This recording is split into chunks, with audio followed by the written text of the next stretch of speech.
yo no pude estar acá con ustedes. ¿Por qué? Porque estaba en una capacitación, en un congreso, en una conferencia con pastores en Villavicencio. Fue muy edificante.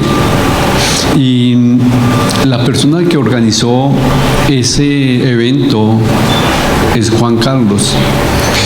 Es un siervo de Dios, una persona que Dios lo ha usado para que él esté más pendiente de los pastores.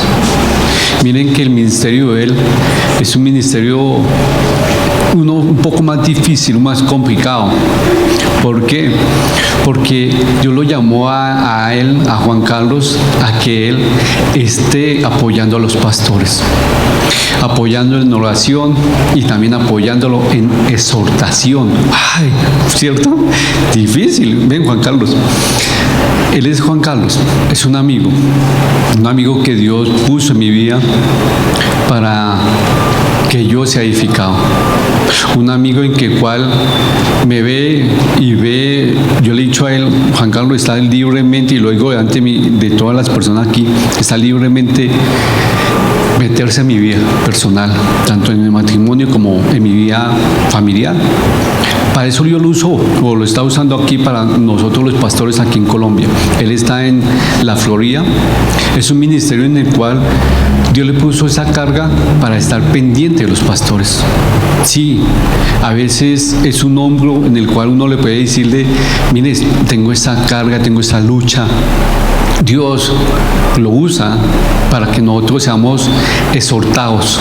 Sí, yo digo, y he estado orando por Juan Carlos, diciendo, Señor, si tú me vas a jalarme las orejas y hay que usar a Juan Carlos, hazlo.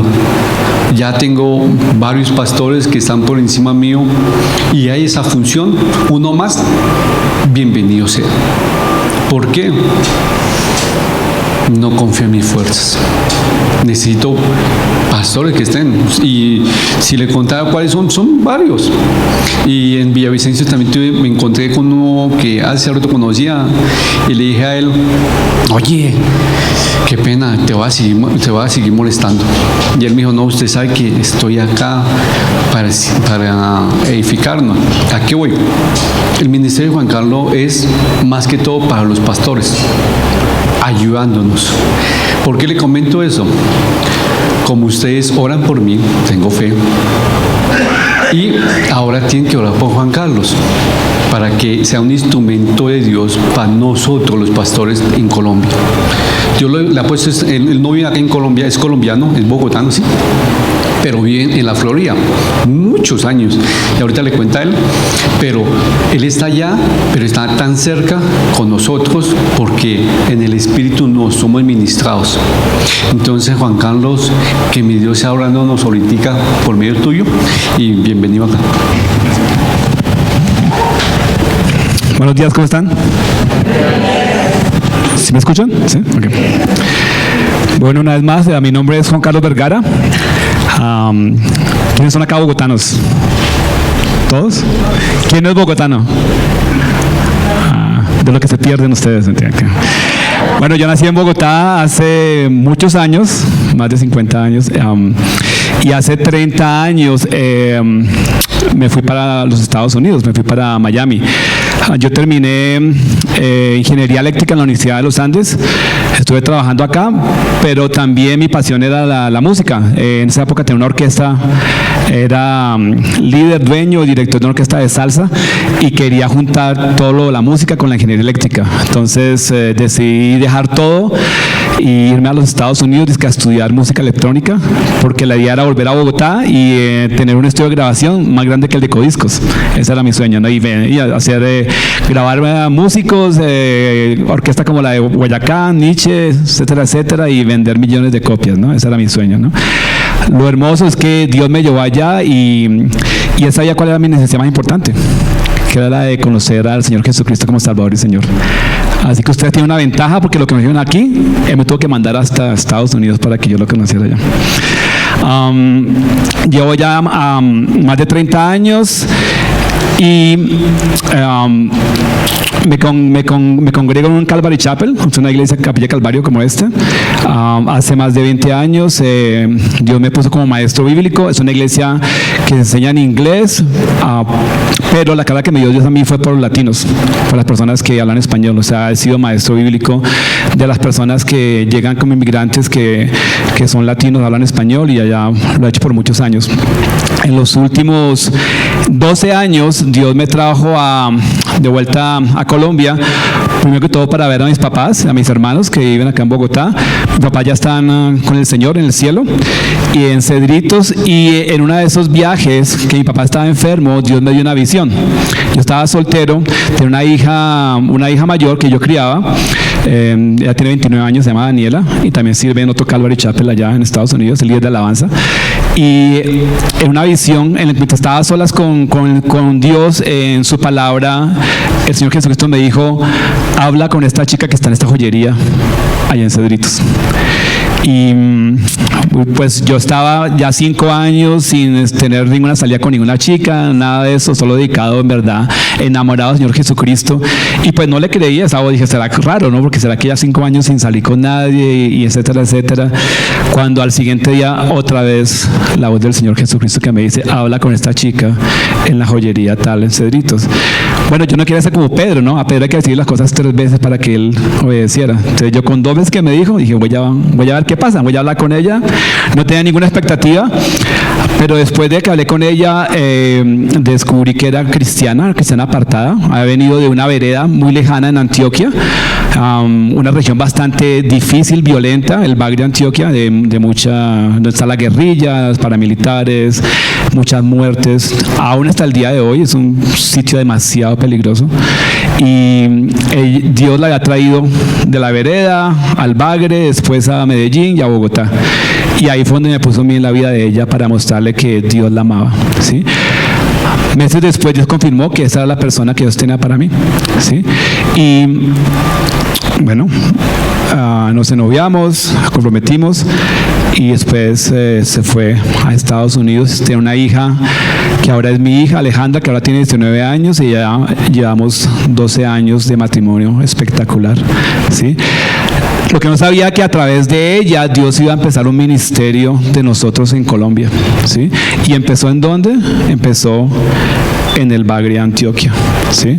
Un sitio al cual obviamente yo no quería ir, menos siendo una persona criada en Bogotá y después 30 años en Estados Unidos, sector de seguridad, tranquilidad, paz, prosperidad y todo esto, ¿no? Pero también en otro de esos tiempos con Dios, el Señor Jesús me dice: tú vas a ir al Bagre.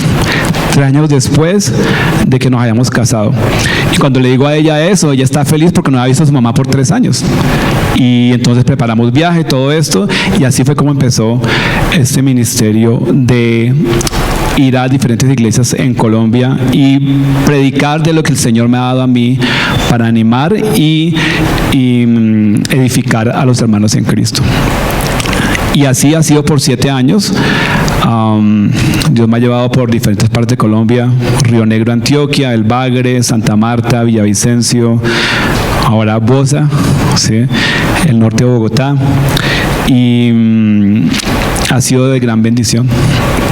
Sí, y el hecho, como dice Salva, es un ministerio un poco diferente porque ha sido un poco más profético en el sentido de advertencia y de exhortación, que simplemente el hecho de evangelismo o de charlas de animar a las personas y decirle: no, todos estamos bien en Cristo. Ha sido más bien de un mensaje un poquito difícil, un mensaje de decir: hey, tenemos que volver los cristianos, ¿sí?, a la palabra de Dios, y tenemos que caminar como Jesús, y en verdad queremos ver la influencia de Cristo en nuestras comunidades, en especial en estos tiempos.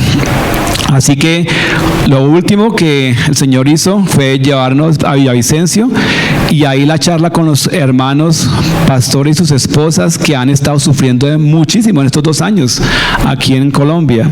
Ha sido para que ellos tuvieran un refrescamiento para ellos, un descanso, para que se conocieran unos con otros, los que solo me conocían a mí, y para animarlos también en este caminar tan hermoso, ¿sí?, que es el caminar con Cristo. El tema de la charla que di en Villavicencio a estos hermanos es el mismo tema que voy a dar aquí el día de hoy, y es el hecho, se llama así, el título de la enseñanza es La humildad en el Hijo de Dios. Entonces, el tema es la humildad en el Hijo de Dios y nos vamos a basar en la carta de Pablo a los Filipenses, capítulo 2, versos 1 al 11. Entonces, por favor, abran sus Biblias, ¿sí? Acordémonos que esa es nuestra espada, es como Dios nos habla. Y lo hermoso de los Calvary Chapel o Capilla Calvario es que nos han enseñado a que la Biblia es preponderante. Más que la palabra de un hombre, es la palabra de Dios, ¿sí? Verso por verso, capítulo por capítulo, libro por libro. Entonces vamos a concentrarnos en estos versos del día de hoy y vamos a aprender acerca de la humildad en el Hijo de Dios. ¿Están todos listos? ¿Ya tienen su Biblia abierta? Voy a leer de la Reina Valera. Y el verso 1 del capítulo 2 de Filipenses dice esto: por tanto, si hay alguna consolación en Cristo, si algún consuelo de amor, si alguna comunión del Espíritu, si algún afecto entrañable, si alguna misericordia, completad mi gozo, sintiendo lo mismo, teniendo el mismo amor, unánimes, sintiendo una misma cosa. Verso 3: nada hagáis por contienda o por vanagloria, antes bien con humildad, estimando cada uno a los demás como superiores a él mismo. Verso 4: no mirando cada uno por lo suyo propio, sino cada cual también por lo de los otros. Haya pues en vosotros este sentir que hubo también en Cristo Jesús, el cual, siendo en forma de Dios, no estimó el ser igual a Dios como cosa a que aferrarse, sino que se despojó a sí mismo, tomando forma de siervo, hecho semejante a los hombres. Verso 8: y estando a la condición de hombre, se humilló, y está la palabra, a sí mismo, haciéndose obediente hasta la muerte y muerte de cruz. Por lo cual, Dios también le exaltó hasta lo sumo, y le dio un nombre que es sobre todo nombre, para que en el nombre de Jesús se doble toda rodilla de los que están en los cielos y en la tierra y debajo de la tierra, y toda lengua confiese que Jesucristo es el Señor, para la gloria de Dios Padre. Amén. Suficiente, ya me puedo sentar. Está todo dicho. Se nos habla en el verso 3 que hagamos todo con humildad, ¿sí? Y en el verso 8 vemos el ejemplo de Cristo, que dice que Él se humilló a sí mismo. Mirando el diccionario, encontré este significado de la palabra humildad. Dice, es tener un sentido profundo de la pequeñez o la bajeza de uno mismo. Otra definición, ser modesto. Otra definición es descender de un estado elevado o rango a uno más bajo. Pero ¿quién desciende? Uno mismo, ¿sí? Siempre en comparación con alguien más. Y otra definición es estar libre del orgullo y la arrogancia. Entonces, lo contrario al orgullo, lo contrario a la arrogancia, ¿qué es? La humildad. La humildad. Me acuerdo que cuando crecí aquí en Colombia, cuando se hablaba de alguien que era humilde, siempre hablaban de, un campesino. Decía, se ve tan humilde, ¿sí? Y es una descripción errónea de la humildad, ¿sí?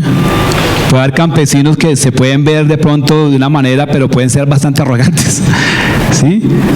Bastante orgullosos, ¿sí? O sea, la humildad nada que tiene que ver con la forma en que las apariencias, tiene que ver con una actitud del corazón, una actitud de servidumbre, ¿sí? O una actitud de servicio a otros. Entonces, voy a dar 5 puntos acerca de la humildad, de la cual vemos en la Biblia. El primer punto es este: la humildad es central en el plan de redención del hombre. O sea, la humildad es central en el plan de redención del hombre. Y eso lo vemos, ¿dónde? En los versos que leímos. Filipenses 2, 5 al 8, se nos habla de quién, se nos habla de Jesucristo. Y por eso se nos exhorta a través del Espíritu Santo esto: haya pues en ti y en mí ese sentir que hubo en quién, en Cristo Jesús. ¿Cuál sentir? El cual, siendo forma de Dios, siendo Dios, dice, Él no estimó, Él no valoró el ser igual a Dios como cosa a la cual aferrarse, ¿sí? El ser humano, donde quiera que esté, no importa el país, no importa la raza, no importa la cultura, no importa si el estilo político de sus gobiernos, se aferra a una identidad basada en el apellido, basada en la figura, basado de dónde salió, del país donde está, ¿sí? Basado en su capacidad de conocimiento, su inteligencia, ¿sí? Y basado en esas circunstancias creamos nuestra identidad, y por lo cual exigimos muchas veces que otros nos escuchen debido a esa posición.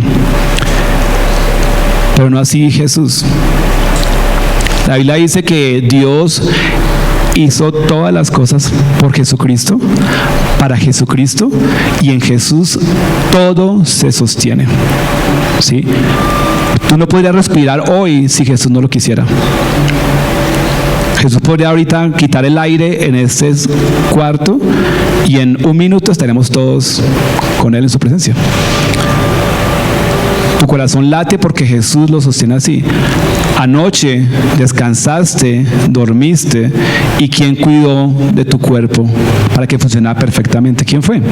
Esta es la Biblia, que fue Dios, y que Jesús sostiene, ¿sí?, tus células, tus órganos, ¿sí?, todo lo que está dentro de ti. Sostiene el universo, el sol, el cielo, las estrellas, la luna. Pero acá dice que Jesús se despojó, dice se hizo nadie.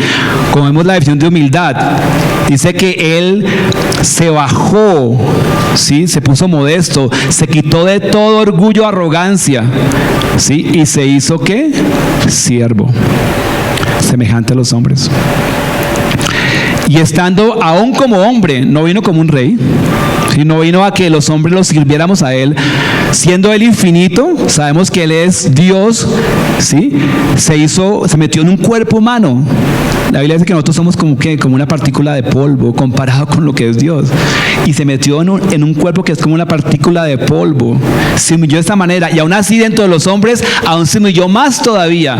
No vino como rey, no vino a que lo sirvieran, ¿sí?, sino que vino una vez más a humillarse, haciéndose obediente hasta la muerte. Y no cualquier muerte. ¿Qué tipo de muerte?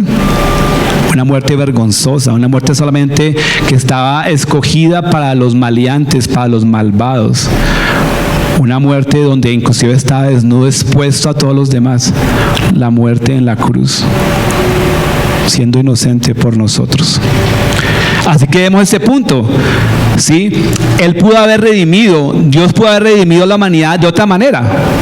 La palabra redención, ya algunos la conocen. ¿Qué significa? Es pagar, ¿sí?, por el rescate de alguien. Los colombianos sabemos mucho acerca de lo que son los secuestros, ¿sí? A lo mejor alguno de ustedes ha sufrido el hecho de que un familiar o ustedes mismos han sido secuestrados. Y la única manera de coger a esa persona que ahora ha perdido la libertad y ahora está encerrado en un sitio, quién sabe en dónde, en la selva, en algún punto, es que pague un dinero, ¿sí? Un dinero para que los captores suelten la persona y esa persona vuelva de la esclavitud, de la oscuridad, del aislamiento, ¿a dónde? A su familia, a su libertad, a su tranquilidad, ¿sí? Y hay un rescate. Eso es lo que significa redención.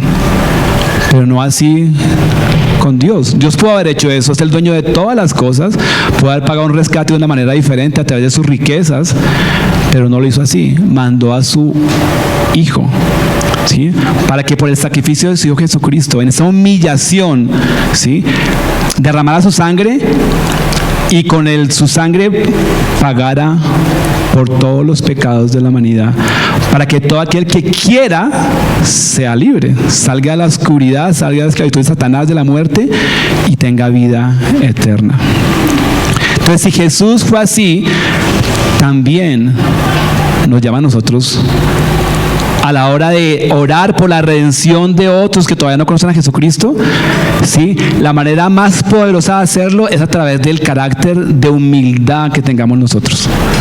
A veces pregonamos el evangelio, si somos evangelistas, salimos en la iglesia, invitamos a alguien con un tratado, ¿sí? Pero nuestro carácter es un carácter que es arrogante, ¿sí? Orgulloso, soberbio. ¿Y vemos esa soberbia en quién? En Satanás. La Biblia nos habla de un ser creado por Dios, Satanás. Satanás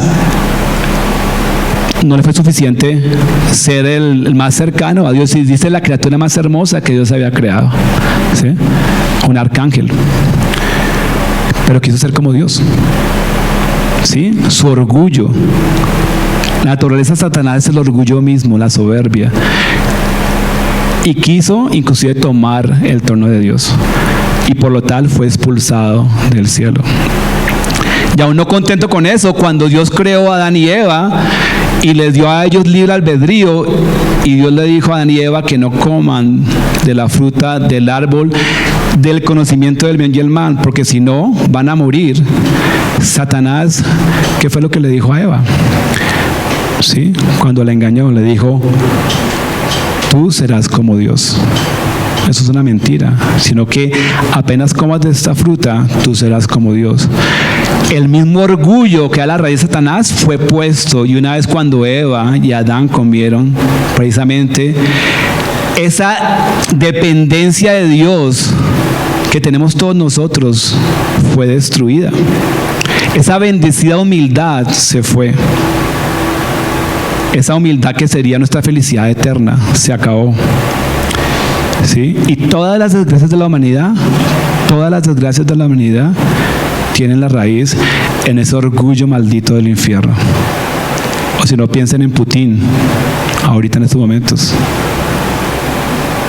Piensen lo que está pasando con nuestros congéneres en Ucrania, ¿sí? Solamente por el orgullo de un líder. Y ese orgullo llevado a todos los otros que están de acuerdo con lo que él está haciendo. Todas las guerras de la humanidad, todas las tragedias, Hitler, todo lo que sea Stalin, aún en Colombia, las FARC, paramilitares, falsos positivos, todos, la raíz está basada en el orgullo del hombre, que viene ¿de dónde? Del infierno mismo. Por lo cual Cristo vino. Y Cristo vino precisamente a restaurar esa dependencia de Dios que necesitamos tener, ¿sí? Por eso yo coloqué esto: Cristo es la humildad de Dios incorporada en la naturaleza humana. Cristo es la humildad de Dios incorporada en la naturaleza humana, ¿sí? Si tú llegas a ser y a entender que eres totalmente dependiente de Dios, si te bajas de tu pedestal diariamente, como la canción que cantamos ahorita, el morir a nuestra carne, ¿sí? El cargar nuestra cruz diariamente, vamos a experimentar el poder sobrenatural de Dios en nosotros y la influencia de los cristianos en nuestros alrededores. Simplemente porque nos hemos vaciado de nuestra carne, de nuestro orgullo, de lo que sale del mismo infierno, ¿sí? Y nos revestimos de la humildad ¿de quién? De Cristo Jesús. Veamos esta humildad de Jesús. El segundo punto es que en la Biblia se muestra, ¿sí?, que Jesús era humilde. ¿Cómo? Sí, él usó palabras como yo no soy nada, como no, para referirse a él.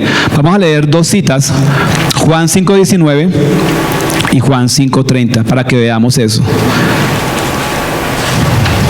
En Juan 5:19, Jesús dice esto: respondió entonces Jesús y les dijo: de cierto os digo, no puede el Hijo hacer nada por sí mismo. ¿Sí ven la dependencia? Ahí mismo de Jesús cuando habla, sino lo que ve hacer al Padre, porque todo lo que el Padre hace, también lo hace el Hijo igualmente. Vemos a Jesús mismo, ¿sí? Vaciándose, diciendo, yo no vine con mi propio testimonio, sino que alguien más, que es mi Padre, da testimonio de mí. 5:30 dice esto: yo no puedo hacer nada por mí mismo. Según oigo, así juzgo. Y mi juicio es justo, porque no busco mi voluntad, sino la voluntad del que me envió, la del Padre. ¿Cuántos de nosotros podemos decir eso?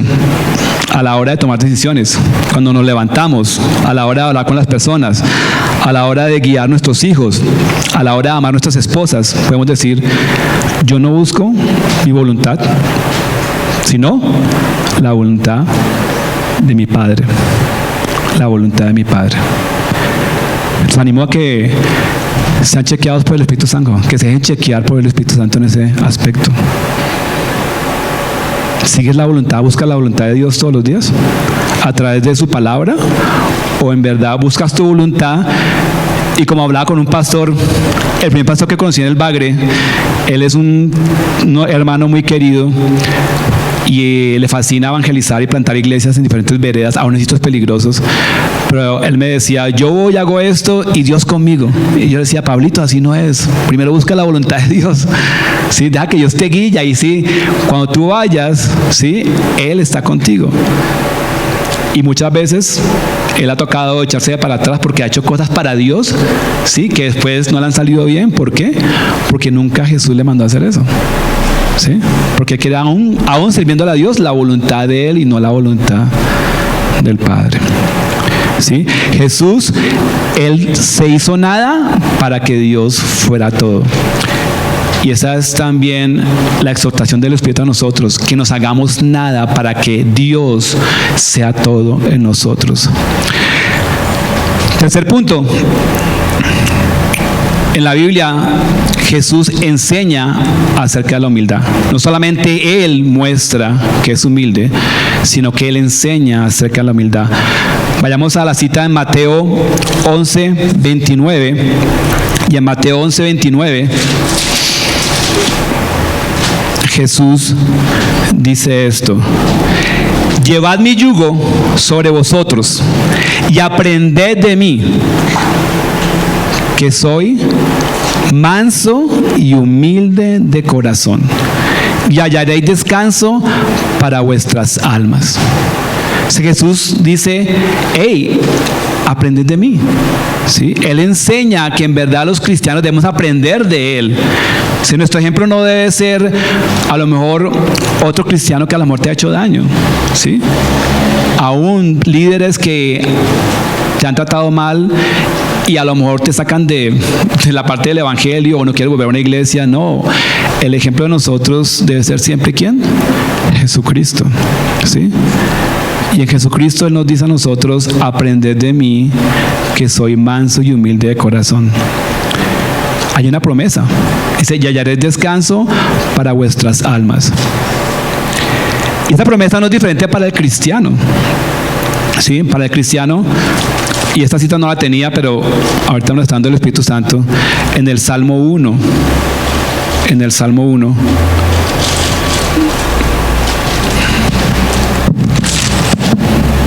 del verso 1 al 3, mira lo que dice la palabra de Dios. Bienaventurado el varón que no anduvo en consejo de malos, ni estuvo en camino de pecadores, ni en silla de escarnecedores se ha sentado, sino que en la ley de Jehová está su delicia, y en su ley medita de día y de noche.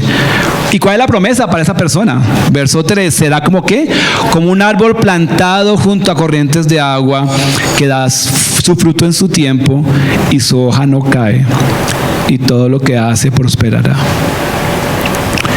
Cada vez que yo voy a esa escritura, yo oro y le pido a mi Padre, yo quiero ser como ese árbol, permíteme ser y seguir siendo como ese árbol.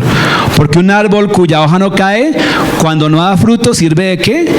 De sombra, sí, refrescamiento para aquellos que están trabajando duro, ¿sí? Y cuando da fruto, ¿sí? Y la persona puede comer del fruto que tú das, que eres tú, esa persona recibe, es saciada, ¿sí? Esa persona recibe refrescamiento, descanso. Jesús fue así. Dijo, hallaréis descanso para vuestras almas. Nosotros los cristianos estamos llamados a imitar a Jesucristo y que otras personas que se relacionan con nosotros encuentren un descanso, encuentren una palabra de aliento, de ánimo, encuentren una mirada de amor, de misericordia, de tranquilidad en estos tiempos de tanta preocupación, tanta angustia. Somos nosotros los llamados a eso, pero ¿cómo lo vamos a hacer? En nuestro orgullo, en nuestra arrogancia, eso no va a pasar. Solamente teniendo el carácter de Cristo, vaciándonos de eso, sí, llenándonos de su humildad. Jesús mismo dijo, el que quiera ser el primero, sirva a los demás. ¿Sí? ¿Quiere ser el primero en el reino de los cielos? Dice, ok, sé el que más sirva a los demás aquí en la tierra. Esa es la economía de Dios. La Biblia dice esto, que el que se humilla a sí mismo, Dios lo exaltará a su debido momento. Pero el que quiera exaltarse por sí solo, como le pasó a Nabucodonosor o aún a mí en un tiempo que estuve tratando mal a mi esposa, aún siendo ministro del evangelio, aún siendo respetado en esta mega iglesia y todo esto, pero por tiempo no trataba a mi esposa, como dice la Biblia, con amor, con delicadeza. ¿Qué hizo Dios? Me bajó del pedestal en el que estaba, de ese orgullo y arrogancia que tenía con mi esposa. Y yo estuve enfermo como Nabucodonosor por casi un año entero, que perdí mi capacidad mental, ¿sí? Y perdí absolutamente todo. Pensé que el trabajo, la vida, que me iba a morir, el ministerio, mi esposa, mis hijas, todo se perdía, pero Dios lo sostuvo. Solamente la Biblia dice que el padre que ama disciplina, y Dios me disciplinó bien duro, pero aquí estoy. ¿Sí? Y aprendí que no solamente de la Biblia aprende uno la gracia de Dios, sino también el temor a un Dios santo. ¿Sí? Y ese balance es bien sano para nosotros. La gracia de Dios, pero también el temor a un Dios que simplemente te puede mandar al infierno. ¿Sí? Cuarto punto, en la Biblia se nos muestra la humildad en los discípulos de Jesús. La humildad en los discípulos de Jesús. Vamos a ir a una cita, Lucas 9, versos 51 al 56. Y vamos a ver qué tan humildes eran los discípulos. En ellos había trazos de humildad. Cuando caminaban con Jesús había trazos de humildad. Ellos dejaron sus trabajos, ¿sí?, por seguir a Jesucristo. ¿Sí? Había trazos de humildad. ¿Sí? Lo obedecían. Pero en verdad en ellos había el carácter de humildad de Cristo, no la había. Miremos una historia en la cual vemos el carácter de ellos.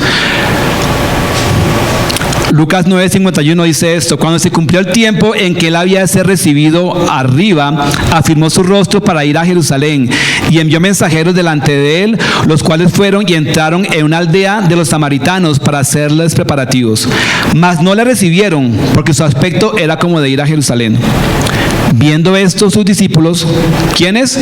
Jacobo y Juan, el apóstol Juan, que dijeron: Señor, ¿quieres que mandemos que descienda fuego del cielo? Imagínense el orgullo de estos discípulos. Como hizo Elías y los consuma.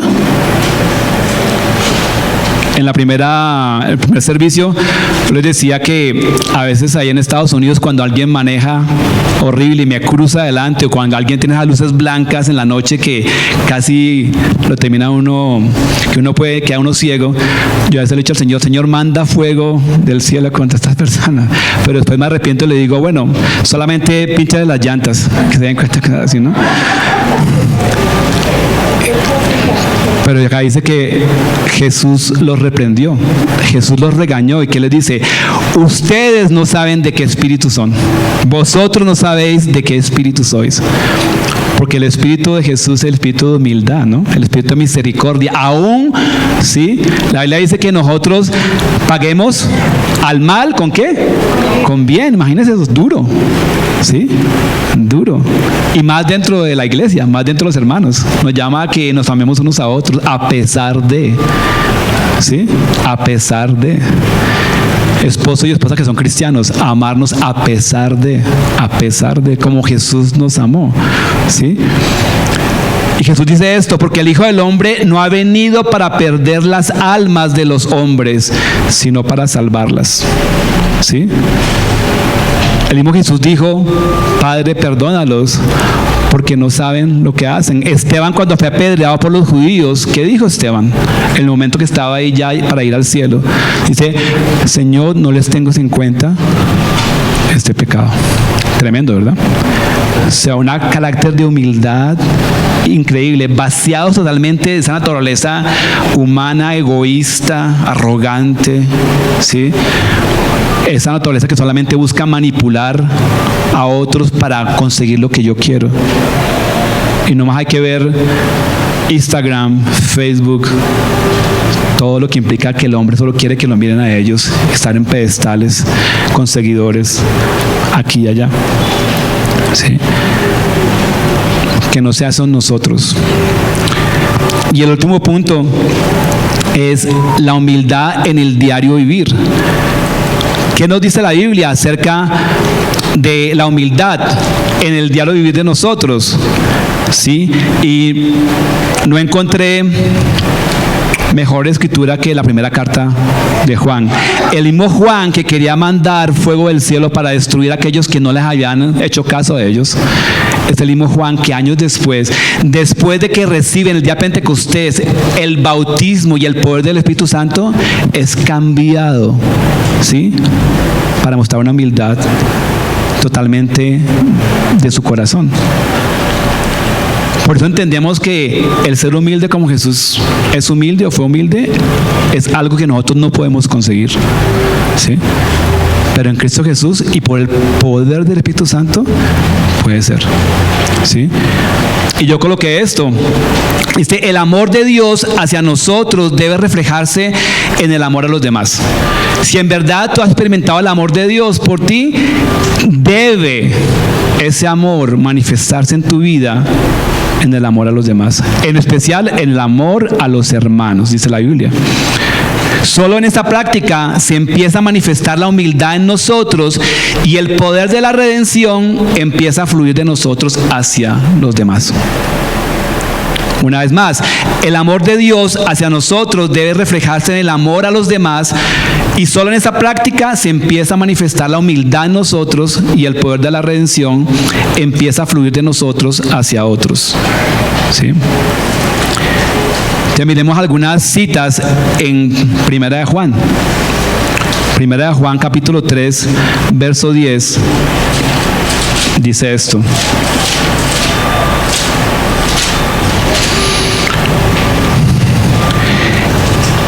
en esto se manifiestan los hijos de Dios y los hijos del diablo.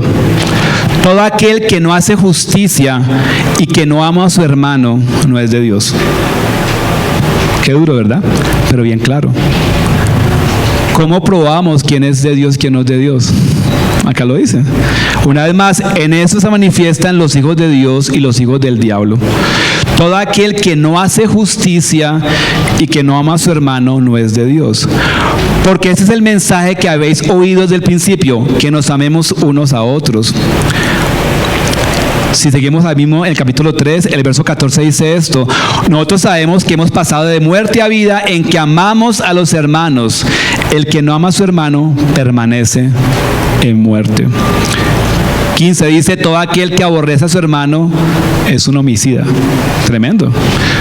Todo aquel que rechaza, todo aquel que evita a su hermano. Entre ustedes aquí, si están evitando a alguien, tengan cuidado, ¿sí? Si tienen algo contra alguien o alguien tiene algo contra ustedes y eso no lo han arreglado, tengan cuidado, porque ahí está la misma raíz del infierno del orgullo. La soberbia está en ustedes, ¿sí? Y el poder de Dios no va a estar aquí en esta congregación, porque es la unidad en el Espíritu, la comunión en el amor de Cristo lo que nos une, por lo cual podemos llamarnos hermanos unos a otros. Tenemos papá. Todo aquel que aborrece a su hermano es homicida, y sabes que ningún homicida tiene vida eterna permanente en él. Y el verso 16 es el verso por el cual Dios me ha hablado en los últimos años a través de la iglesia occidental comparada con la iglesia de la China, la iglesia perseguida en la Irán, en la India. Y es una prueba. En esto hemos conocido el amor, en que Él puso su vida por nosotros. También nosotros debemos poner nuestras vidas por los hermanos, ¿sí? La iglesia occidental nos hemos quedado en Juan 3:16. hablamos del amor de Dios, cantamos acerca del amor de Dios. De tal manera amó Dios al mundo, ¿sí? Hablamos de ese amor y lo pregonamos, ¿sí? Lo hablamos, lo decimos, lo cantamos. Están llenas las redes de internet de canciones de amor, del amor de Dios por nosotros. Dios me ama, cantamos, el perfume de sus pies, y estoy aquí, dice, no hay lugar más alto, y cosas así, canciones hermosas, ¿sí? Pero nos hemos quedado ahí. En Juan 3:16. Pero el mismo Juan que escribió Juan 3:16 escribe primera de Juan 3:16, donde dice esto: en esto hemos conocido el amor. ¿Cuál amor? El amor de Dios por nosotros. Ese amor del cual pregonamos en Juan 3:16, en esto le hemos conocido, ¿sí? En que Él, Jesús, puso su vida por nosotros. Así que también nosotros debemos, ahí dice debemos, no dice es una opción, no dice podríamos, no es un consejo, es una expectativa de Dios a través de su Espíritu Santo para nosotros. Debemos poner nuestras vidas por los hermanos. La Iglesia Occidental hemos fallado en eso, porque es que ni siquiera nos podemos ni ver muchas veces. Son 20,000 denominaciones diferentes cristianas, que cada una tiene, sí, la verdad, ¿sí? Que no nos juntamos, ni siquiera en el espíritu podemos ver que alguien es hermano mío, ni en el espíritu, ni en el discernimiento, así sea de otro grupo, ¿sí? Los evitamos, nos odiamos, nos rechazamos, ¿sí? Jesús dijo esto: que ellos sean uno como mi Padre y yo somos uno. Por eso aún así Pablo en su vida y en su humillación fue capaz de decir esto en 1 Corintios 11:1: sed imitadores de mí, así como yo lo soy de Cristo. Y es hora que nosotros nos apropiemos también de esa sentencia, esa frase. Porque muchas veces aún del púlpito oímos maestros con muchos dones de enseñanza que dicen: escuchen el mensaje, pero no sigan al mensajero. Sí, es como una nota a pie de página: soy pecador, estoy pecando, este mensaje está en la Biblia, pero yo no lo sigo, básicamente. ¿Sí? Tenemos que pasar, si queremos una iglesia poderosa en este tiempo, que en verdad influencie las comunidades, que en vez de estar influenciados por el mundo, nosotros al mundo lo influenciamos y saquemos la oscuridad y seamos la luz del mundo. Tenemos que pasar a esto, a que podamos decir a mi esposa: mi amor, imítame a mí como yo imito a Cristo. A mis hijas: imítame a mí como yo imito a Cristo. ¿Somos capaces de decir eso? ¿Sí? Cada uno de nosotros. Porque Pablo lo dijo, y Pablo era un humano como nosotros, ¿sí? Y la humildad es esencial para esa posibilidad de que podamos caminar como Cristo y otras personas puedan ver a Cristo en nosotros. Porque la imitación tiene que ver como un mimo, es la repetición, el ver: wow, esta persona sigue a Cristo, esta persona muere a su carne, yo también voy a morir a mi carne. Veo el poder de Dios en la vida de esta persona, ¿sí? Así que volviendo a Filipenses, ya para terminar, Pablo dice esto al principio: completad mi gozo, en el verso 2, sintiendo lo mismo, teniendo el mismo amor, unánimes, sintiendo una misma cosa. Nada hagáis por contienda o por vanagloria, antes bien con humildad, estimando cada uno a los demás como superiores a él mismo, no mirando cada uno por lo suyo. Esa es la iglesia de la cual la Biblia dice que las puertas del infierno no podrán prevalecer con esa iglesia. Una iglesia donde cada uno no vela por lo suyo propio, sino que también por lo de los otros. Que cada uno tenga el mismo sentir que hubo en Cristo Jesús. Y no lo leí, pero Pablo sigue al final, en el verso 12, y dice esto: por tanto, amados míos, como siempre habéis obedecido, ¿sí? Y el Espíritu espera que nosotros ahora obedezcamos esta palabra, ¿sí?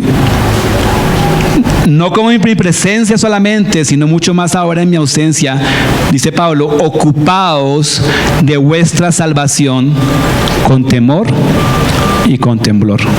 Eso no es un juego. La salvación es algo increíble, ¿sí? Vamos a estar para siempre, eternamente. Si nuestra alma tiene un valor eterno, el mismo universo con todo lo que es rico, el sol, las estrellas, esta tierra, aún los hombres más ricos del mundo, eso no es nada, porque ese mundo va a ser destruido por fuego. Y lo único que queda delante de Dios son las almas de aquellos, ¿sí?, que aceptaron a Jesús como Salvador y Señor, ¿sí?, y que entendieron que era la humildad, ¿sí?, el vaciarse a sí mismos para dejarse llenar del Espíritu de Dios, para seguir la obra que nos pide a nosotros, que van a estar delante del Señor y del Cordero, ¿sí? Y el verso 13 tiene una exhortación y un ánimo, porque Dios es el que en vosotros produce así el querer como el hacer, por su buena voluntad. ¿Puedes ser tú humilde en tus propias fuerzas? No. ¿Puedo ser yo humilde en mis propias fuerzas? No. Vemos ni que Juan, ni Pedro, ni Jacobo, ni ninguno de ellos se peleaban por cuál iba a ser el mayor en el reino de los cielos. Hasta usaron a la mamá de ellos, ¿no?, para que hablara con Jesucristo. Dice que se sienten a la derecha y a la izquierda en el trono, ¿no? Ellos mismos en su orgullo y soberbia. Pero después de ese día de Pentecostés, cuando Jesús dijo, esperen para que venga poder de lo alto, para que después sean testigos míos, ¿dónde? En Jerusalén, sí, en Judea, en Samaria, en toda la tierra. Después de ese momento, sí, el día de Pentecostés, que fue el nacimiento de la iglesia, del cual en el 2030 más o menos se van a cumplir 2000 años del nacimiento de la iglesia, el día de Pentecostés. Después de ese poder que vino del cielo, ellos recibieron esa humildad sobrenatural de Jesucristo. Así que para nosotros también tenemos acceso al poder de Dios, a su Espíritu, para que en verdad seamos humildes como Jesús fue humilde. ¿Okay? Así que los animo a levantarse.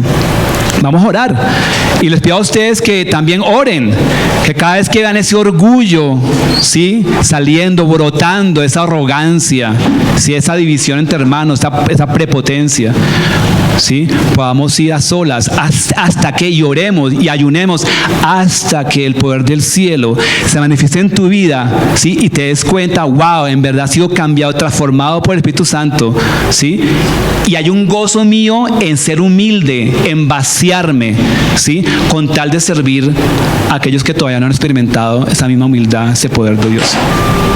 Amén. Bueno, oremos. Padre que estás en el cielo, yo te doy gracias por este tiempo que todavía has predeterminado con estos amados y hermosos hermanos.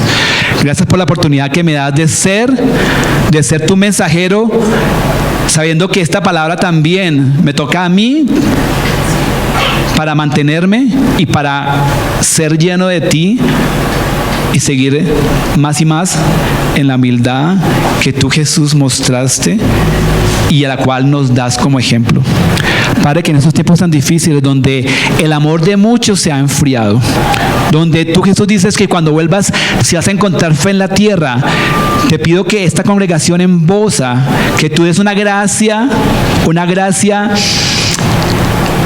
extraordinaria de tu cielo, de tu reino, derrames tu Espíritu sobre ellos, para que la gente alrededor de ellos pueda decir, mira, ellos se aman unos a otros como Jesús, del cual ellos profesan conocerlo, los amó a ellos.